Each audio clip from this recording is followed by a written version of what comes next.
तो आज हम श्रीमद् भागवतम के चौथे स्कंद के 11वें अध्याय के श्लोक संख्या 6 और 7 को पढ़ रहे हैं। तो हमने देखा किस प्रकार से ये युद्ध बहुत ही घोर युद्ध हो रहा था। और स्वयं भगवान ने देखा, उन्होंने देखा कि उन, उनका पौत्र ध्रुव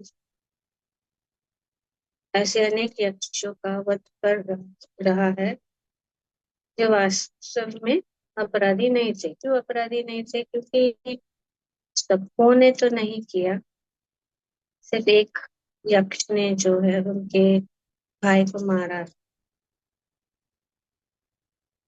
तो अब ये पूरा पूरे यक्ष को वे नष्ट करने के ऊपर खुले थे, तो इसीलिए स्वयं मनु जो है वे वहां पे आए उनको समझाने के लिए।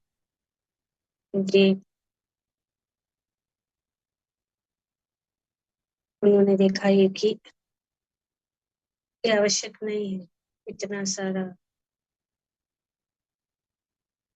सारे यक्षों का वध करना। और उनको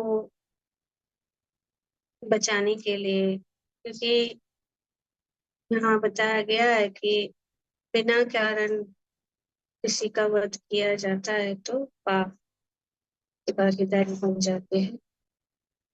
तो वे करुणावश ऋषियों के साथ लेकर ध्रुव के पास उन्हें सब सदुपदेश देने के लिए गए। श्री प्रभुपाद जी अपने तात्पर्य में बताते हैं कि ध्रुव महाराज ने यक्षों की पूरी अलकापुरी पर इसलिए आक्रमण किया था क्योंकि उनमें से किसी यक्ष ने एक उनके भाई का वध कर दिया।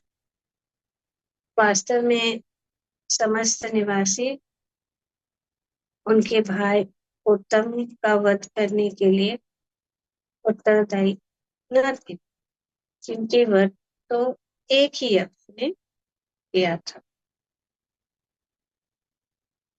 किंतु यक्षों द्वारा अपने भाई का वध होने से ध्रुव महाराज ने गंभीर कार्यवाही की। तो इस प्रकार से उन्होंने बहुत गंभीरता से लिया और युद्ध घोषित हो गया और लड़ाई चल रही। तो बहुत, और ध्रुव महाराज बहुत शक्तिशाली, सभी यक्षों को नष्ट कर सकते थे। तो उसको जरूरत नहीं था क्योंकि सब लोग तो अपराधी नहीं थे। तो इसीलिए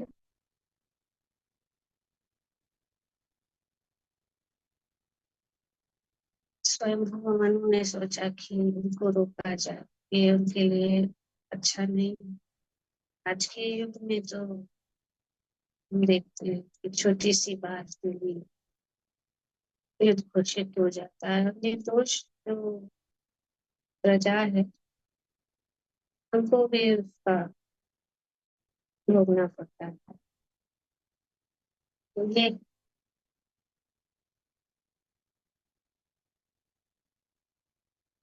तो आज के समय में भी कभी कभी ऐसा ही होता है, क्योंकि एक व्यक्ति की चुप के कारण सभी कभी कभी सारे राज्य पर धावा बोल दिया जाता है। मनुष्य जाति के पिता तथा विधि निर्माता मनु में ऐसे सामूहिक आवेग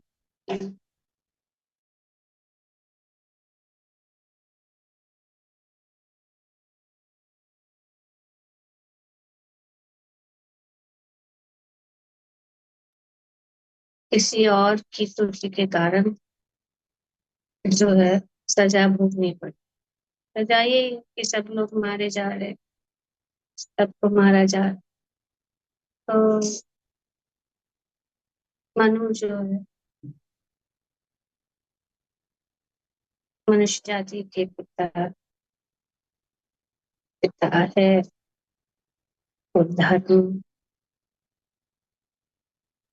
या विधि विधान बनाते हैं कि किस प्रकार से मनुष्य को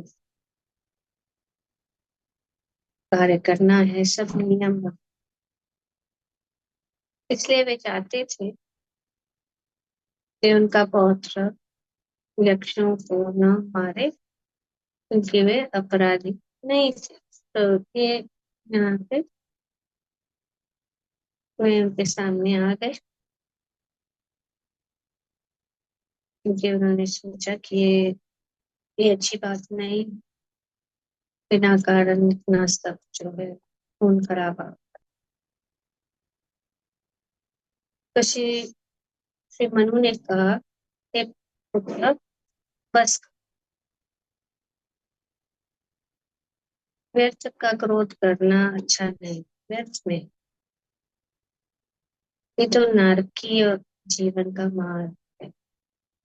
ये नरक में जा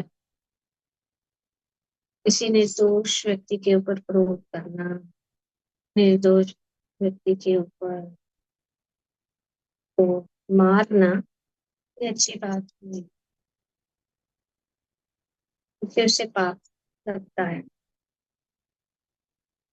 नारकीय जीवन की प्राप्ति होती है।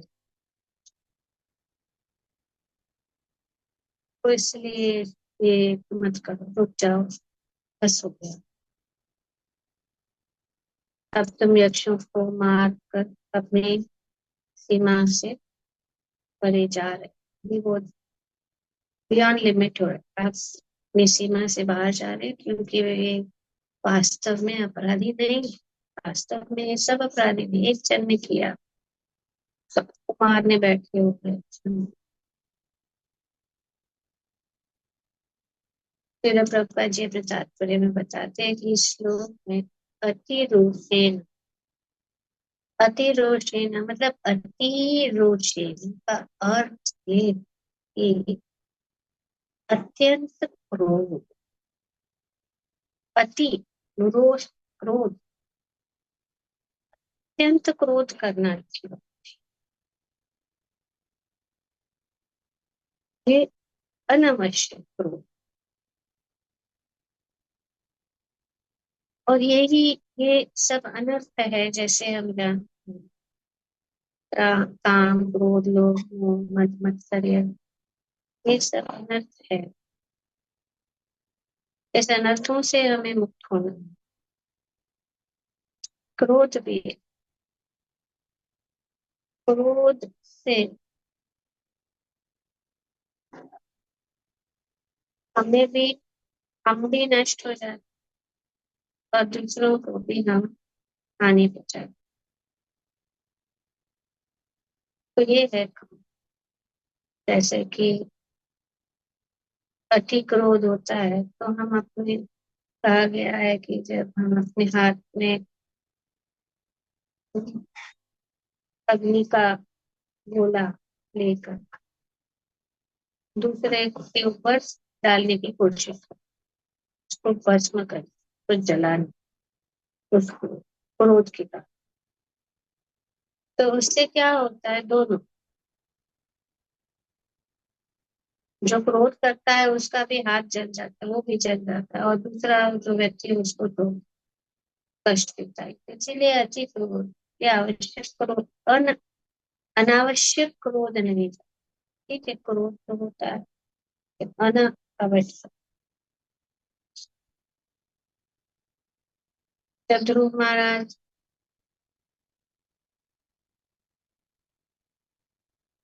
सम्यक क्रोध की सीमा लांघ गए, तो उनके पितामह स्वयं मनु आगे पाप कर्म करने से बचाने के लिए तुरंत वहां आए। तो उन्होंने सोचा कि ये बहुत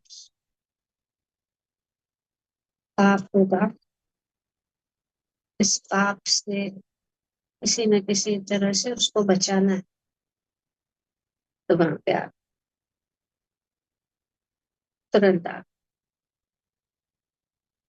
इससे हम समझ सकते हैं कि वध करना बुरा नहीं है, किंतु जब व्य- व्यर्थ वृथा ही वध किया जाए, अथवा जब अपराध रहित व्यक्ति को मार दिया जाए, तो ऐसे वध से नरक का मार्ग खुलता है।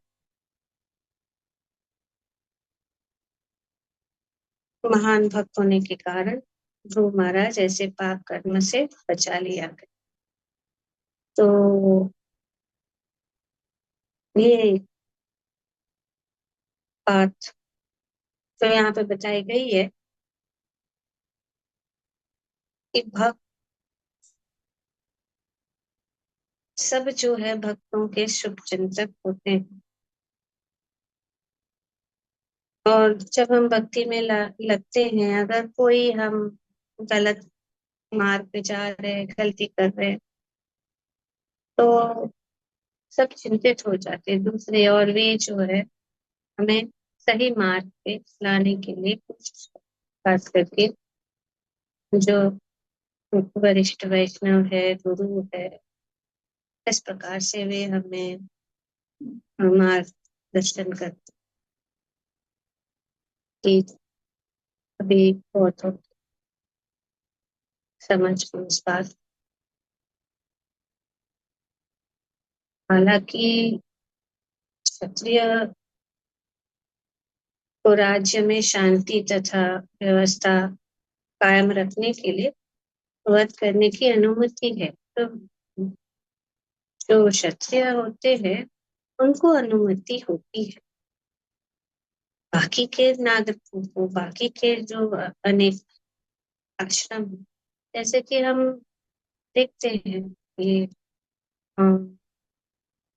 जब भी कोई कष्ट होता है, जैसे कि रामायण में देखते हैं और महाभारत में भी देखते हैं, कि खास करके रामायण में देखते हैं कि जब ऋषि मुनियों को कष्ट हो रहा था असुरों द्वारा, राक्षसों द्वारा, उनका जो यज्ञ पूजा बिगड़ रहा था, तो उनमें शक्ति थी, क्यों नहीं? वही तो सिखा रहे हैं क्षत्रिय जो है, ब्राह्मण या आचार्य या गुरु के आश्रम से सब अस्त्र शस्त्र की विद्या उनको आती है, उनको पता है, लेकिन वे जो है वे अपने आप को नष्ट कर सकते थे, लेकिन उन्होंने श्री राम, क्षत्रिय राजा जो होता है, अगर कोई भी कष्ट है तो क्षत्रिय होता है, उसको अनुमति अनुमति है कि वो किसी का वध कर। इसीलिए जब किसी राज्य में कष्ट होता है दूसरे राज्य द्वारा, तो क्षत्रिय जो है वो अपनी सेना लेके वो युद्ध के लिए निकल जाता है, और वो वध कर सकते, क्योंकि उनकी अनुमति। पर उसे अकारण वध करने या हिंसा करने की छूट प्राप्त नहीं है। अकारण हिंसा, अकारण वध ये नहीं कर सकते।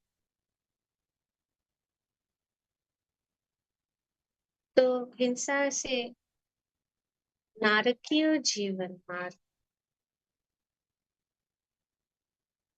प्राप्त होता है, किंतु राज्य में शांति व्यवस्था बनाए रखने के लिए यह आवश्यक है कि हिंसा हो।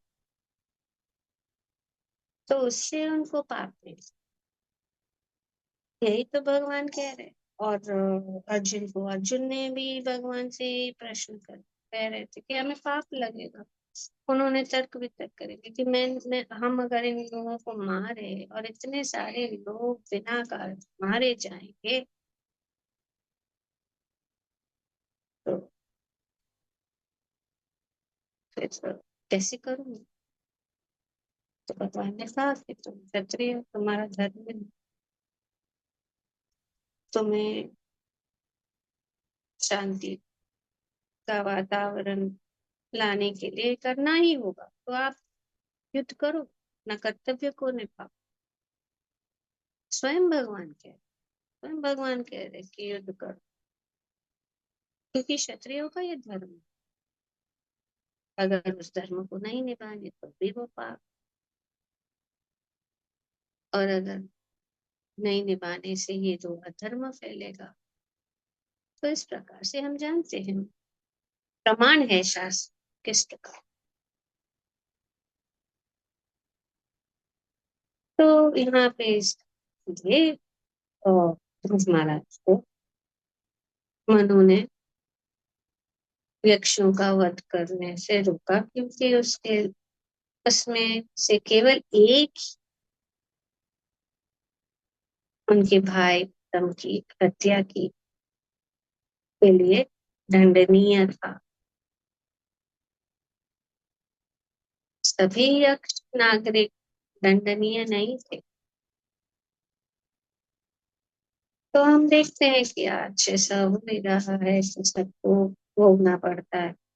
एक व्यक्ति के कारण सभी को भोगना पड़ता है, और निर्दोष प्रजा, स्त्री, बालक, वृद्ध लोग भी मारे जाते। मनु के नियम अनुसार ऐसी युद्ध पद्धति अत्यंत पापपूर्ण है। ऐसा नहीं होता। किसी को मारना या हिंसा करना पाप में जीवन। श्री प्रभुपाद जी यहाँ पे ये भी बताते कि यही नहीं, इस समय सभ्य राष्ट्रों द्वारा वृथा ही निर्दोष पशु मारने के लिए अनेक कसाई घर चलाए जा रहे। ये निर्दोष पशुओं को मारा जाता, इसके लिए इंद्र तृप्ति के लिए अनेक पशुओं को मारा जा रहा है, कसाई खान घर चलाए जा रहे।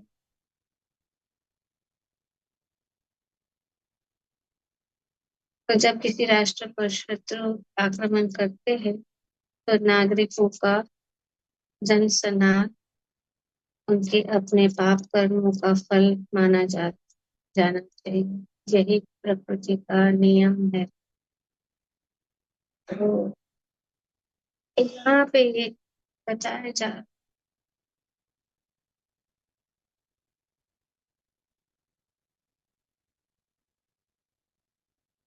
ये पाप के कारण आज समाज में अशांति है, आज समाज में युद्ध है, क्योंकि निर्दोष पशुओं का वध किया था।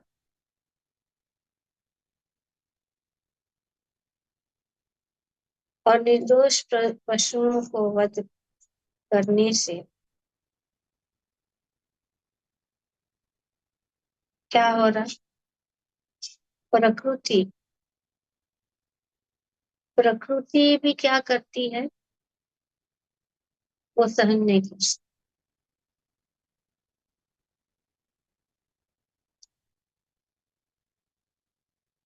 तो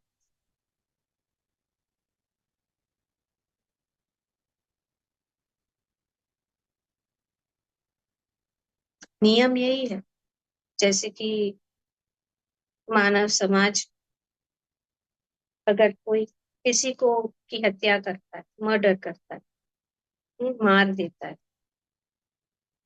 तो क्या होता है? उनको सूली पे चढ़ाया। ये है मानव समाज का जो नियम, लॉ ऑफ द स्टेट,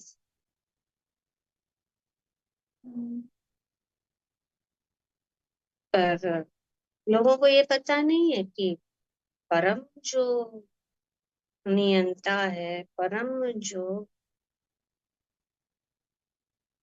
नियम बनाने वाले भगवान ही है। और सभी जितने भी जीवात्मा है, चाहे वो पशु हो, चाहे पेड़ हो, चाहे वो पक्षी हो, जितने भी जीव है वे सब जो है भगवान के ही पुत्र है।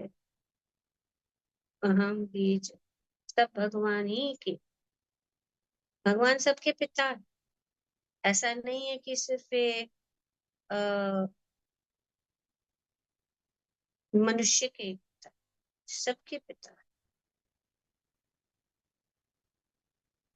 तो भगवान सबके पिता है। और जब हम किसी पशु को, किसी पक्षी को मारते हैं तो भगवान के दिल में बहुत दुख होता है, उनको कष्ट होता है। जैसे कि अगर किसी ने एक व्यक्ति के पुत्र को मार दिया तो वो उसके पिता जो है, हाँ पिता जो है, उनको बहुत दुख होता है कि मेरे पुत्र को उन्होंने मारा या मारा गया, दुख होता है।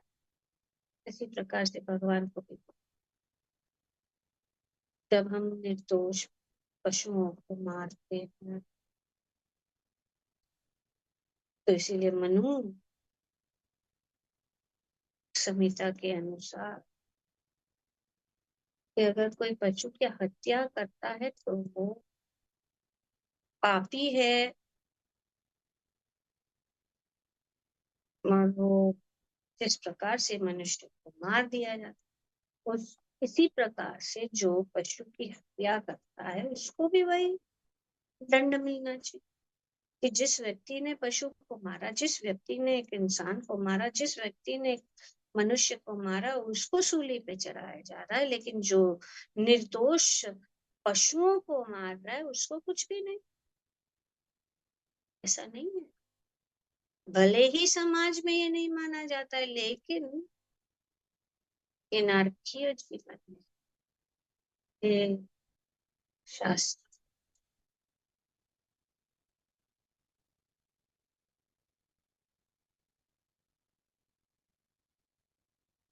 छह प्रकार के लोग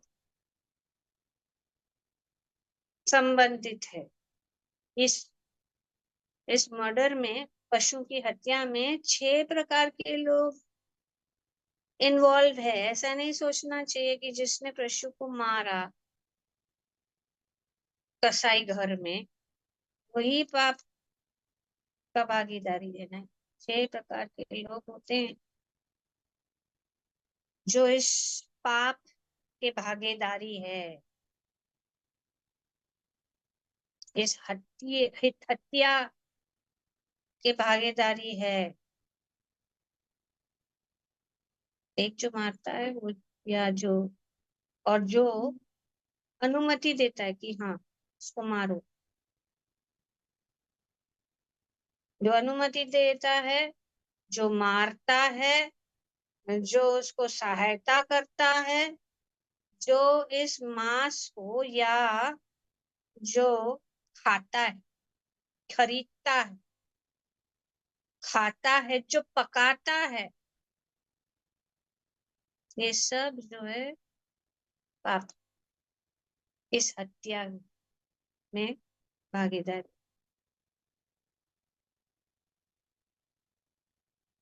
6 people are connected.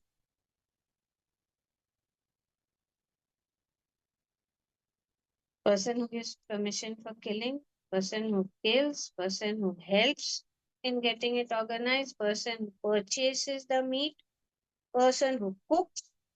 हाँ मैं तो नहीं खाता, पर मेरे परिवार के लोग खाते हैं, मैं पका।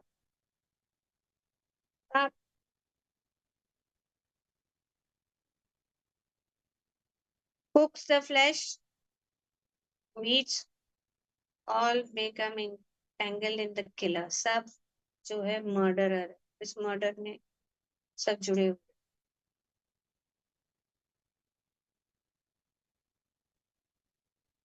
और जिसने पशु को मारा है, इसके लिए इनको कहते हैं मांस। मांस, मांस, मांस, मांस मतलब मैं, और स मतलब वो। मांस मीन्स मी एंड सा मीन ही। और मैं इस पशु को खा रहा हूँ,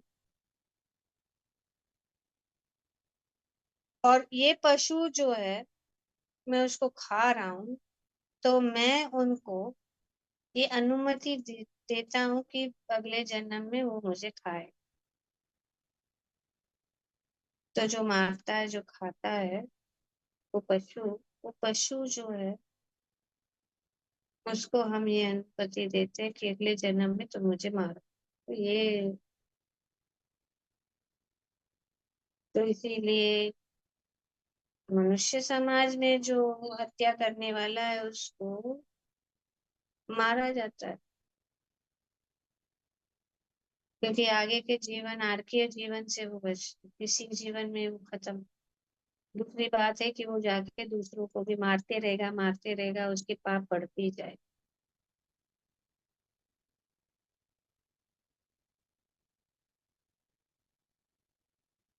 So it is custom. A person who is murderer is to be hanged, finished, killed.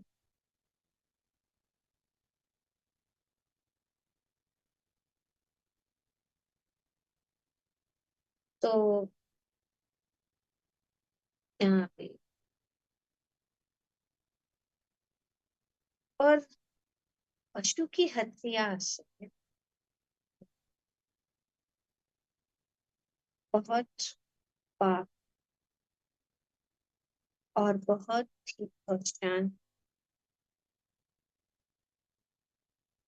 अगर देखा जाए कि हम सब हत्या कर रहे हैं, हम सब पाप कर रहे हैं,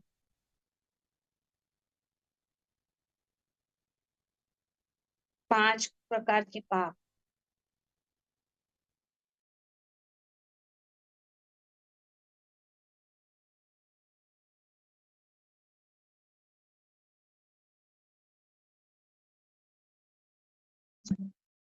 पाप हो रहा है, कितनी जो माइक्रो ऑर्गेनिजम्स हम देख नहीं सकते, कितने भी जीव है, घिसने से, अग्नि जलाने से,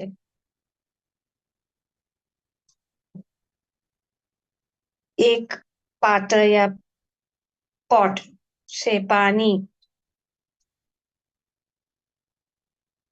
जब हम डालते हैं, घर की सफाई करने से, अभी सब लोग घर की सफाई कर रहे हैं बहुत अच्छी, दिवाली के पहले सब, इसमें भी पाप है, क्योंकि कितने सारे कीटाणु, कितने सारे जो है जीव जो है या तो अगर हम अनजाने में या जाने में भी ना हम पाप करें, तो भी इस पाप के भागीदारी हम बन जाते हैं। तो कोई कोई सोचता है तो हम तो किसी को कष्ट नहीं देते हैं, अच्छे बनो, nice, be good, be nice, but can you be good and nice when you are a murderer? जब हम सबको हत्या कर रहे हैं और मार रहे हैं सबको, तो क्या हम अच्छे कह सकते हैं अपने आप? हम बच नहीं सकते, श्वास भी लेते हैं। जैसे हम देखते हैं ना, जैन लोग, वो लोग मास्क पहनते हैं, वो जमीन के नीचे की चीजें नहीं खाते हैं क्योंकि कीटाणु है किसी। और ऐसा नहीं, बाकी तो चीज भी हो रहा, चल रहे तो वे नंगे पैर जाते, वो सब जगह चल के जाते हैं।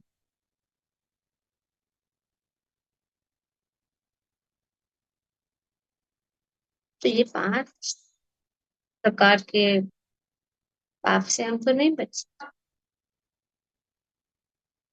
इसीलिए इसका निवारण एक ही है।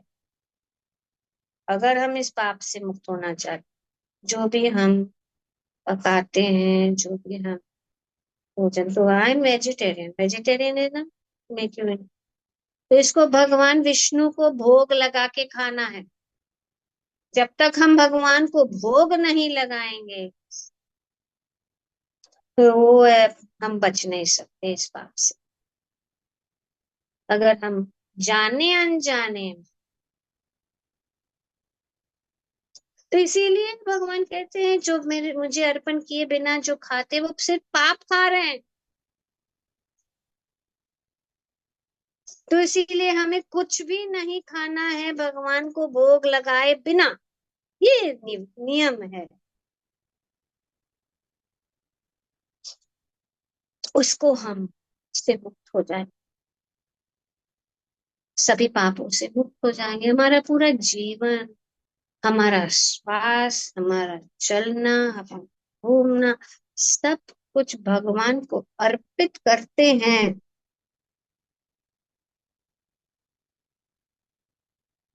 भगवान श्री कृष्ण की पूजा करने से सभी पाप से नष्ट हो जाते। जो लोग नहीं करते, नारकीय जीवन, पाप में जीवन,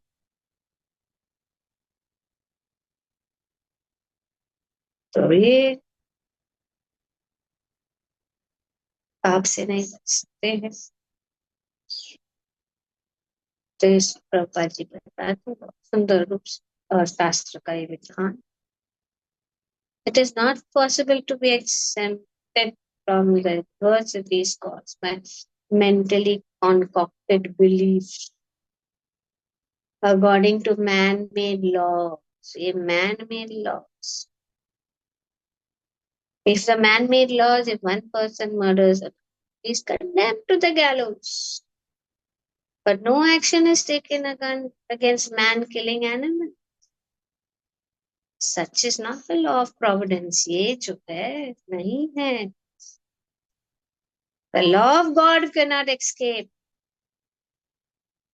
यहाँ पे जो मानव समाज की जो नियम है या लॉज है, उसको हम, कोई बहुत इसके लिए सोचते बहुत धन है तो हम किसी को भी खरीद सकते हैं, कुछ भी खरीद सकते हैं। भगवान का विधान से कौन बच सकता है? इसीलिए तो ये भगवान, क्यों क्यों लोग भगवान में विश्वास नहीं करना चाहते हैं, क्यों नहीं करते हैं? और खास करके नास्तिक बनते हैं, भगवान को मानना है क्योंकि उनको पता है, क्योंकि वे ये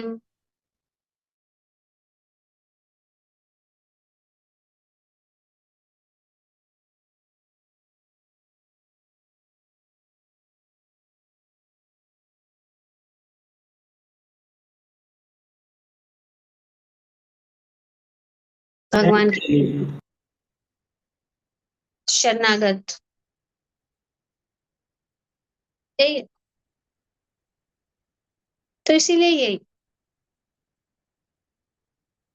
the law of God is such, it punishes the killer, both man, animals, both acts of murder is penalized.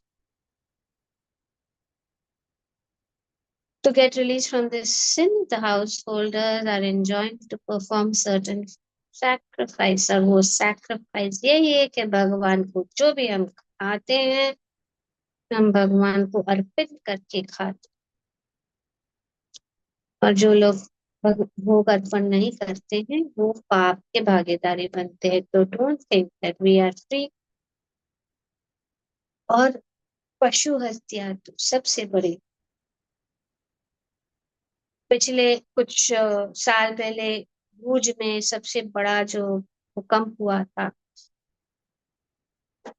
और ये साइंटिस्ट भी मानते हैं, ये सिर्फ क्योंकि उनके पास सबसे बड़ा जो कसाई खाना वही, और जब पशुओं की जो हत्या की जाती है, उनकी जो चीख है, उनका वो चिल्लाते हैं, वो चीख जो है वे धरती को, धरती जो है से फट जाती है। It is called Einstein pain wave theory है ये। आइंस्टाइन पेन साइंटिस्टों ने कि ध्वनि से जो है पत्थर फट सकता है। हम आपको बताएंगे। अब मदन मोहन जी के मंदिर में जाते हैं, जो मेन मंदिर है, सबसे प्राचीन मंदिर है वृंदावन में। हम जाके वहां कीर्तन कर रहे थे और फिर हमारे पास वो साउंड सिस्टम था, उसने बोला साउंड सिस्टम मत यूज कर, उससे पत्थर जो है फट जाता। तो क्या ये जो प्राणी को जो की हत्या की जा रही है, चाहे पशु है या पक्षी, वे एक प्रकार की सीख, उनका जो वो पेन जो है, उनका पेन जो है वो ढस जाता है।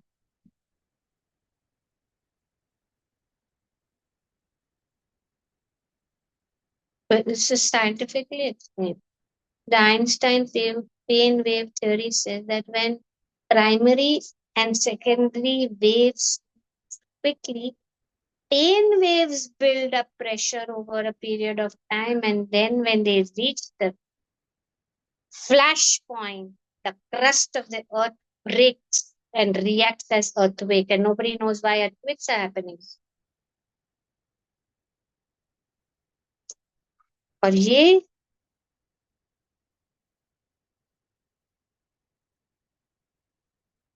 पता चल गया है कि पशुओं की करोड़ों में, करोड़ों में पशुओं की हत्या करने से ये जो पेन है,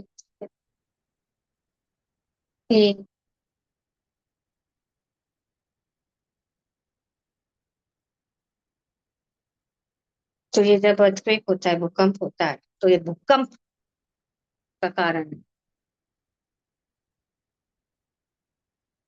तो ये जो स्पेन वेव्स है वो रॉक के ऊपर प्रभाव होता है। And daily butchering of animals continuously for several years generates acoustic anisotropy due to Einstein's theory emitting by dying animals। जो पशु जो मर गए ना, उनकी जो चीख है, का दर्द है,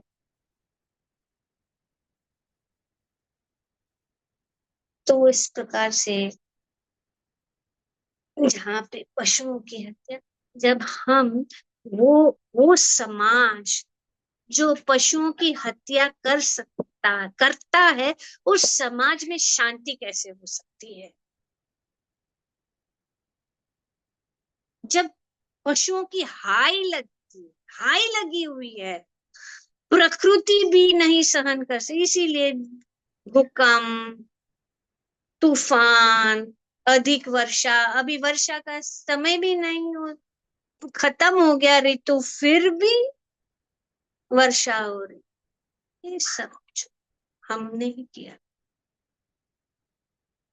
तो इसीलिए शास्त्रों की दृष्टि से हम इसको समझ, इसीलिए यहाँ पे स्वयं मनु आके उनको समझा रहे कि ये नरकीय जीवन, ये नरक का वास देने वाला है। लेकिन कौन आजकल सुनता है? कोई सुनने के लिए तैयार, वे सुनने के लिए तैयार, वे अस्वीकार ही कर रहे हैं, भगवान को मानने के लिए तैयार ही नहीं है।